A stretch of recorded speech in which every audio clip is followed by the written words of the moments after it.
तो hello everyone, welcome to Thakur sir academy. और हम लोग आज डिस्कस करने वाले हैं डायनामिक्स के 2021 से क्वेश्चन बैंक को। Okay, and all the best for exam. Exam आप लोग बढ़िया से दीजिए। ओके, एंड इन क्वेश्चन को कवर करके जाइए, क्वेश्चन से बाहर नहीं आएंगे। ठीक है,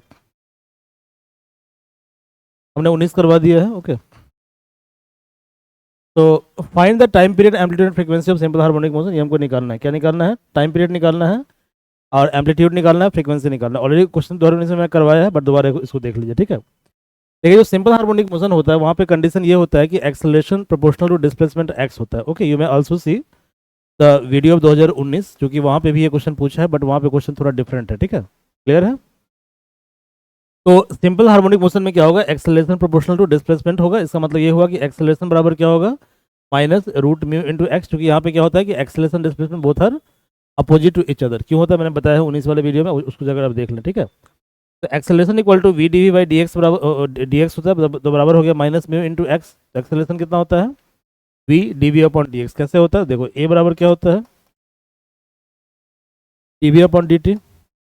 तुम चाहो तो इसको लिख सकते हो d x by D x. तो इसे तुम चाहो तो लिख सकते हो। ठीक है, d we by D x. ठीक है, d we by D x into d x by D t, ऐसा लिख सकते हो। लिख सकते हो ना, ये डी एक्स यहाँ पे ले आए और डी टी को यहाँ पे ले गए।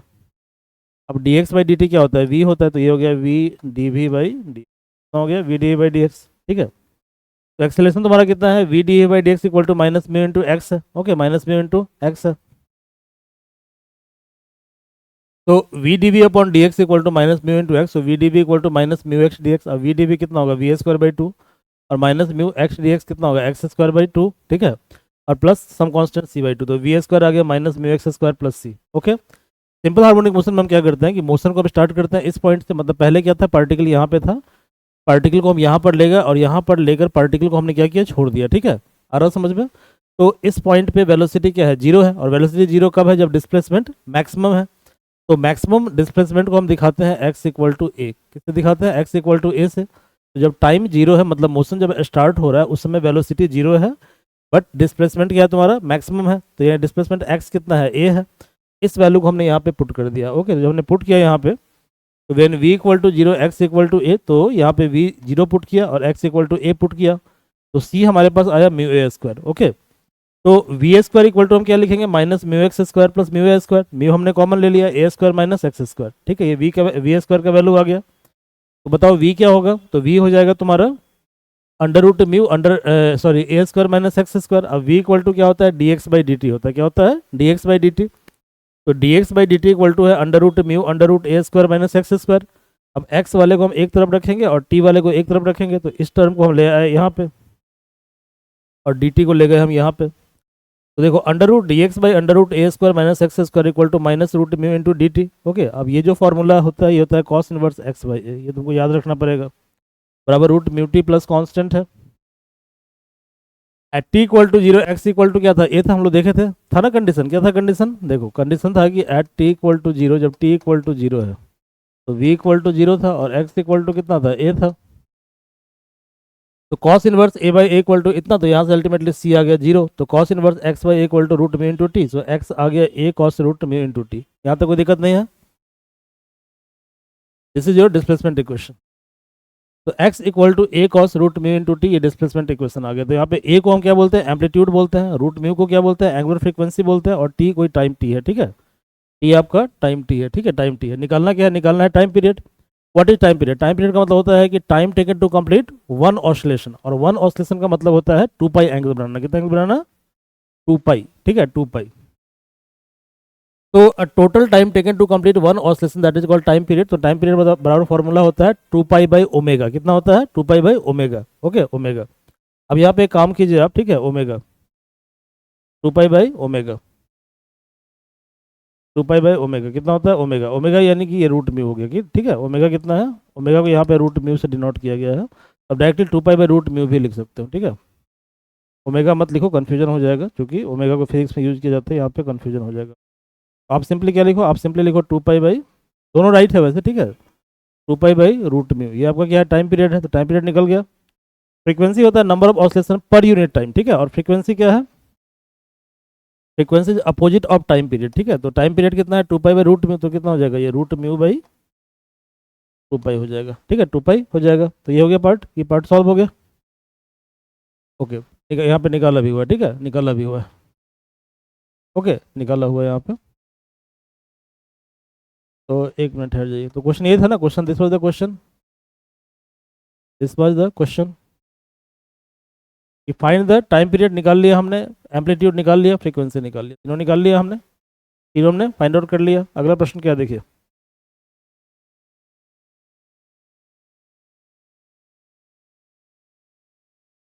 A particle start with a given velocity v and moves under the retardation equal to k times the space, मतलब distance covered, ठीक है, space described। एक पार्टिकल जो है वो v वेलोसिटी से स्टार्ट करता है, ठीक है, स्टार्ट करता है और वो रिटार्डेशन मतलब कि उसका एक्सेलरेशन लगातार घट रहा है, ठीक है, घट रहा है। ओके डिस्टेंस के साथ साथ। तो आपको शो करना है कि जब वो रेस्ट में होगा तब क्या कहते हैं उसके द्वारा जो है डिस्टेंस ट्रेवल होगा v/रूट के। तो मान लिया कि इनिशियल वेलोसिटी पार्टिकल का कितना है, v है। कितना है इनिशियल वेलोसिटी, v है पार्टिकल का, क्लियर है। आल्सो रिटार्डेशन का मतलब नेगेटिव एक्सेलरेशन होता है, ठीक है। तो क्वेश्चन में ऐसा दिया हुआ है कि पार्टिकल जो है जो मूव कर रहा है अंडर रिटार्डेशन, मतलब acceleration equal to k times distance. Okay यानी कि a प्रोपोर्शनल टू kx, मतलब a बराबर माइनस kx ऐसा दिया हुआ है, और रिटार्डेशन मतलब नेगेटिव एक्सेलरेशन। ओके अब a बराबर क्या होता है, a बराबर होता है v dv/dx, हमने देखा था पिछले सवाल में। तो v dv/dx आ गया माइनस kx, तो v dv आ गया माइनस kx dx, तो v² 2 कितना आ गया kx² 2 plus c/2। Okay 2 cancel out कर दो, v² आ गया minus kx² plus c। Okay but यहाँ क्वेश्चन दिया हुआ है कि जब पार्टिकल ओरिजिन पे है तो उसका वेलोसिटी कितना है v, ये दिया हुआ है कंडीशन। और ये क्वेश्चन को क्या दिया हुआ है कि particle start with a given velocity v, ठीक है v। तो जब पार्टिकल स्टार्ट करेगा इसका मतलब क्या हुआ, पार्टिकल x=0 से स्टार्ट करेगा, कितने वेलोसिटी से, v वेलोसिटी से। तो एट x=0 v=v, ठीक है। तो क्या होगा यहाँ पे हम x=0 सेट कर देते हैं और v की जगह v सेट कर देते हैं, तो v² = c, तो c=v²। तो इस वैल्यू को यहाँ पुट कर दीजिए। तो v² है माइनस kx² प्लस v², ठीक है, v²। अब देखो एट x=x पार्टिकल का वेलोसिटी क्या होगा, 0 हो जाएगा। जैसे ही पार्टिकल एक पोजीशन एक्वायर कर लेगा तो वेलोसिटी उसका 0 हो जाएगा, जो हमको निकालना है। तो 0 माइनस kx² प्लस v², तो v² कितना हो गया kx², सो x² हो गया v²/k, तो x कितना हो गया v/रूट के। यही आपका आंसर था, यही आपको निकालना था। समझ गए बात को, सिंपल क्वेश्चन था। अगला प्रश्न देखिए क्या कहता है, प्रूव करना है कि work done against tension in the stretching elastic string is equal to product of extension and the mean of initial and final tension, ये निकालना है। तो मान लीजिए कोई भी एक स्ट्रिंग है, क्या है, कोई स्ट्रिंग है, इसका नेचुरल लेंथ कितना है, l है, ठीक है। तो let l equal to natural length of elastic string, और x हमने मान लिया स्ट्रेच है, मतलब उसको खींचा गया टेंशन फोर्स के कारण, तो वो उसका खिंचाव जो हो गया वो x हो गया। कितना हो गया, x उसका खिंचाव हो गया। तो x भी stretched length due to tension force t, मतलब कि पहले लेंथ l है और बाद में इसका लेंथ हो गया x। तो ये लेंथ कितना होगा, this length l minus x, कितना होगा, l माइनस एक्स होगा, हाँ sorry x minus l, I am sorry.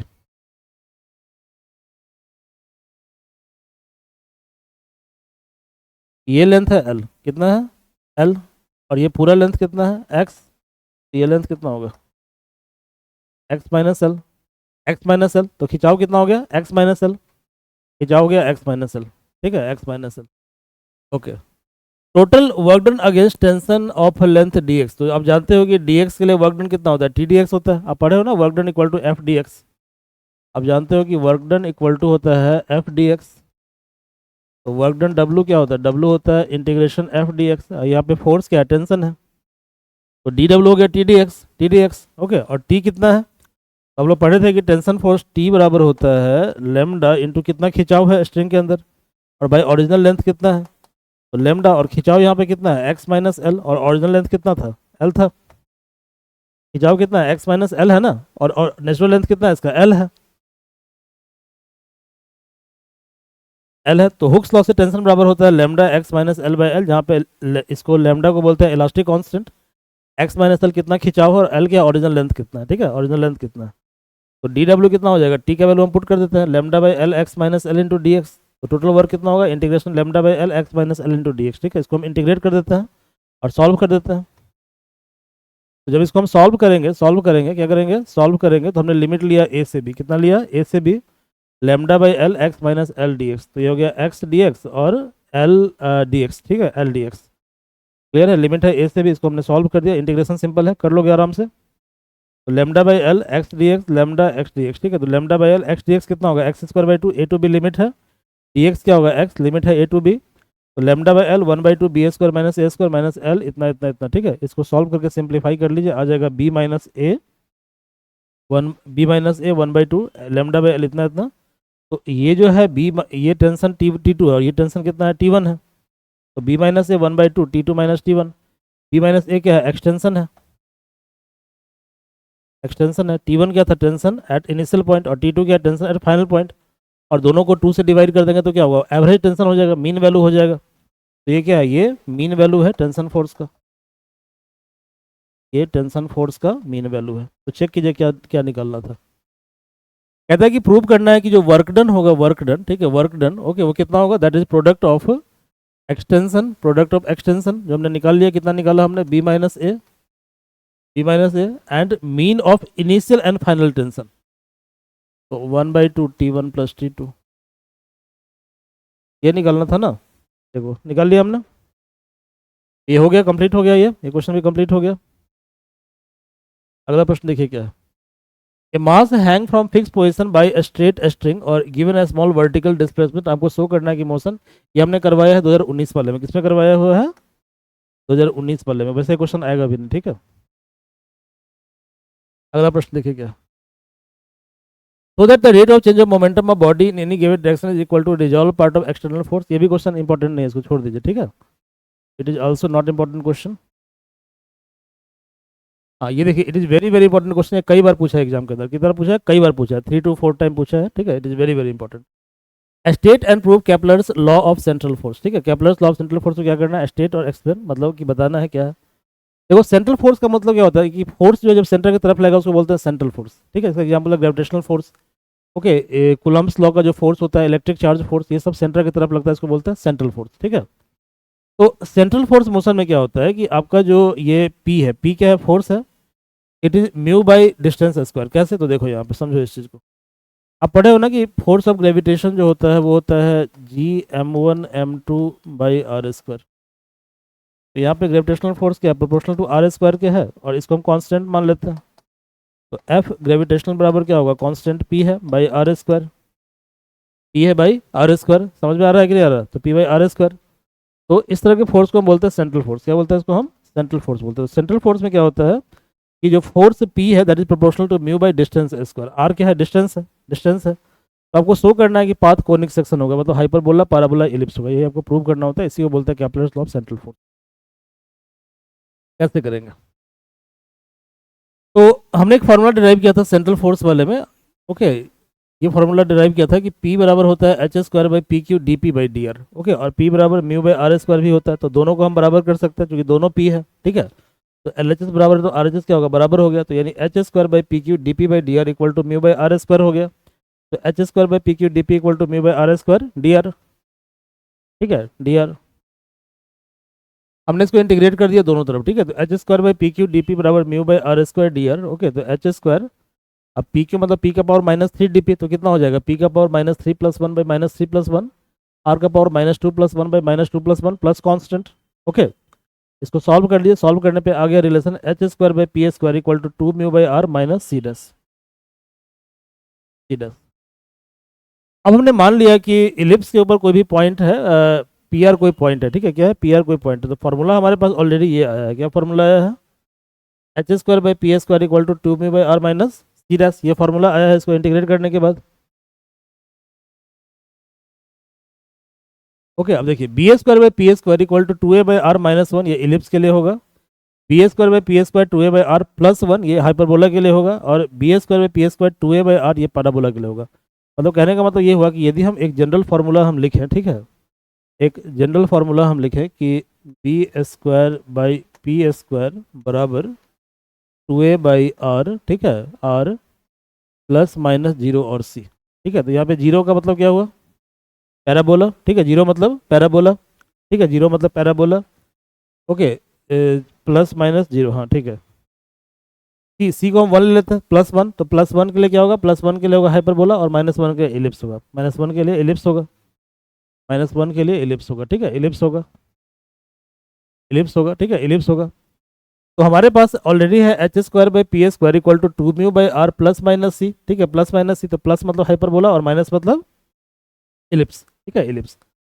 अब देखिए पैराबोला के लिए सी क्या होता है, 0 होता है, ठीक है, तो पैराबोला के लिए होता है h² / p², ओके, बराबर सिंपली 2μ/r कितना होता है, 2μ/r, चूंकि सी कितना हो गया, 0 हो गया, और b² / p² कितना हो जाएगा, 2a/r हो जाएगा, ठीक है, क्योंकि ये 0 हो गया, ये पार्ट RHS पार्ट क्या हुआ, 0 हो गया, ओके। तो देखिए,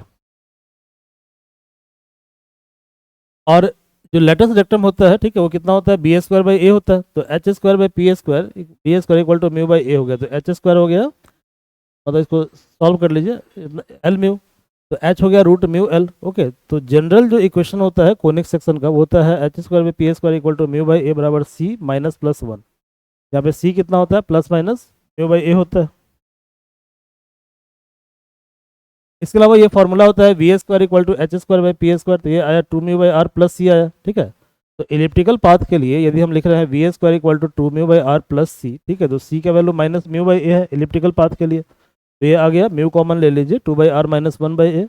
ऐसे हाइपरबोलिक पाथ के लिए v² 2μ/r + c, but c कितना होता है हाइपरबोलिक पाथ के लिए, +μ/a होता है, ठीक है, तो ये आ गया μ × 2/r + 1/a। इसी को बोलते हैं सेंट्रल फोर्स लॉ, क्या बोलते हैं, सेंट्रल फोर्स लॉ बोलते हैं, ठीक है, लॉ।